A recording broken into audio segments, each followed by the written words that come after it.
Hello dear friends, channel green ভিউয়ে আপনাদেরকে স্বাগতম। আমি আজ আমার ছাদ বাগানের ঠাই লম্বা সবেদা এর একটা ভিডিও নিয়ে হাজির হয়েছি। আমার নানাবিধ কাজের চাপে আমি আপনাদের অনেক দিন ভিডিও দিতে পারিনি। এই সবেদা গাছ সম্পর্কে আমি আমার চ্যানেলে ভিডিও আছে, দেখুন। অন্তত 50 থেকে 60টি সবেদা আমি আমার এই গাছ থেকে ইতিমধ্যেই আমি হারভেস্ট করেছি। গত সিজনের যে সবেদাগুলো হয়েছিল সেই সবেদাগুলো প্রায় পরিপক্ক হয়ে গেছে। এর প্রতিদিন 2-4টে করে সবেদা পাকে এবং এখান থেকে আমি গাছ থেকেই পাকা অবস্থায় আমি ছিঁড়ে সংগ্রহ করি।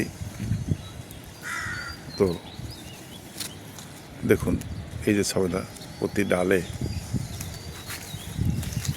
কী পরিমাণ সবেদা হয়েছে।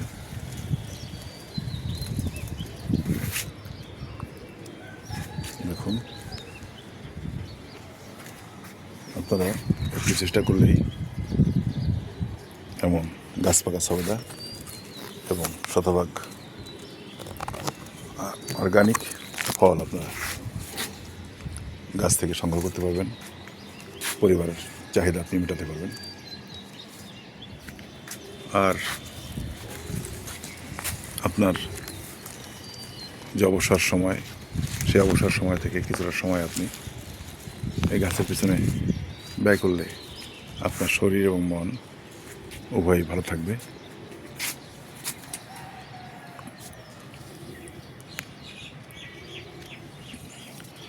গাছের প্রতিটি ডালে সবেদা আছে। কাগজ দিয়ে, প্যাকেট দিয়ে আমি সবেদা বেঁধে রেখেছি। কিছু সবেদা যেগুলো দেখতে পাচ্ছেন বড় বড় সবেদা, আমি এগুলো প্যাকেট বা কাপড়ের ব্যাগ আমি এগুলো খুলে রেখেছি আপনাদেরকে দেখানোর জন্য।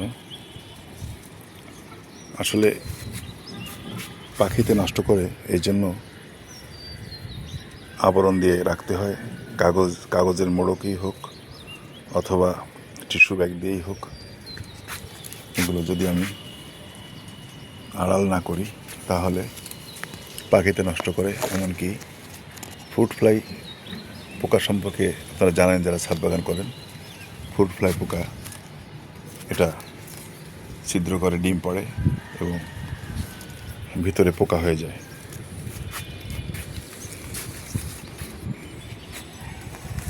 সেই কারণে এভাবে ব্যাগিং করা হয়। পেয়ারাতেও ওইভাবেই একই কারণে ব্যাগিং করা হয়। ফ্রুট ফ্লাই বা ফলের মাছি আক্রমণ থেকে ফলকে রক্ষা করার জন্য। দেখুন, একটি 50 লিটারের ড্রাম, এই ড্রামেই এত বড় গাছ। সার ব্যবস্থাপনায় জৈব সার, সাধারণত আমি জৈব সারই ব্যবহার করি, রাসায়নিক সার ব্যবহার করি না বললেই চলে।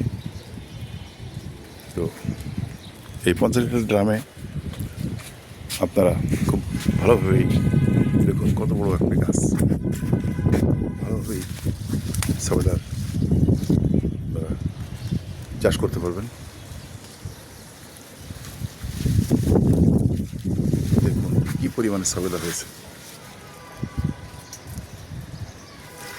প্রতিটি ডালে আপনারা দেখতে পাচ্ছেন থোকায় থোকায় সবেদা।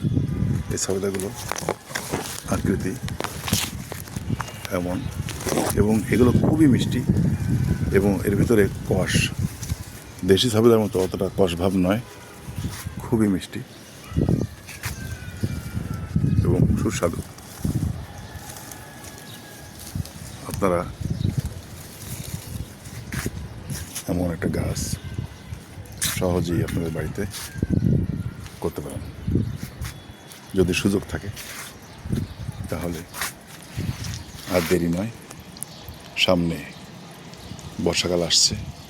জুন মাসের 15 তারিখ থেকে মোটামুটি বর্ষাকাল শুরু হয়ে যায়। বাংলাদেশ এবং ভারতের পশ্চিমবাংলায় যারা আছেন তারা এই সময়টাকে কাজে লাগাবেন। বর্ষাকালে গাছ লাগালে গাছে পানি দেওয়া লাগে না এবং গাছ বেঁচে থাকার সম্ভাবনা সবচাইতে বেশি। এই কারণেই আমাদের বাংলাদেশে এবং ভারতের পশ্চিম বাংলায় এই সময়টাকেই গাছ রোপণের জন্য বেছে নেওয়া হয়। আজকের মতো বন্ধুরা, আবার দেখা হবে এই বলেই আপনাদের কাছ থেকে বিদায় নিচ্ছি। আল্লাহ হাফেজ।